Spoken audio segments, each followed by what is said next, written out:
হরদার পাতুলিয়ায় এক ছাত্রের রহস্য মৃত্যু ঘিরে চাঞ্চল্য ছড়িয়েছে। মাধ্যমিক পরীক্ষা দিয়েছিল এই ছাত্র এবং মাধ্যমিকের ফল বেশ ভালোই হয়েছিল, কিন্তু তারপরেও কিভাবে মৃত্যু, কেন এই মৃত্যুর ঘটনা তা নিয়ে রহস্য দানা বাঁধছে।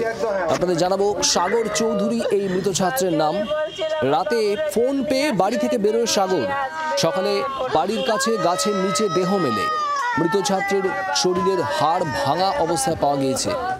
কিভাবে মৃত্যু হলো সাগরের, তদন্ত করছে পুলিশ। বরুণ সেনগুপ্ত আমাদের প্রতিনিধি রয়েছেন আমাদের সঙ্গে। বরুণ, কি জানা যাচ্ছে এখনো পর্যন্ত?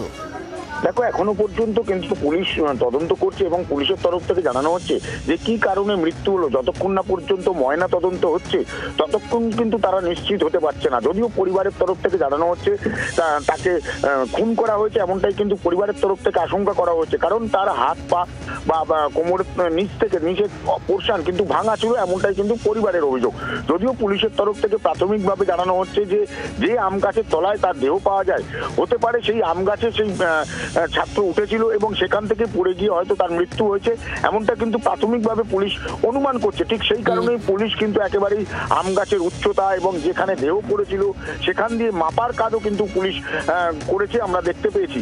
পাশাপাশি এই ছাত্র কিন্তু পরিবারের তরফ থেকে যেটুকু জানানো হচ্ছে ভালো রেজাল্ট করেছিল মাধ্যমিকে। কালকে রেজাল্ট বেরোনোর পর তিনি কিন্তু ভালো রেজাল্ট করেছিলেন এবং এই রেজাল্ট করার পরেও তারপরেও কিন্তু তিনি কি কারণে এই ধরনের ঘটনা ঘটালো সেটা নিয়ে কিন্তু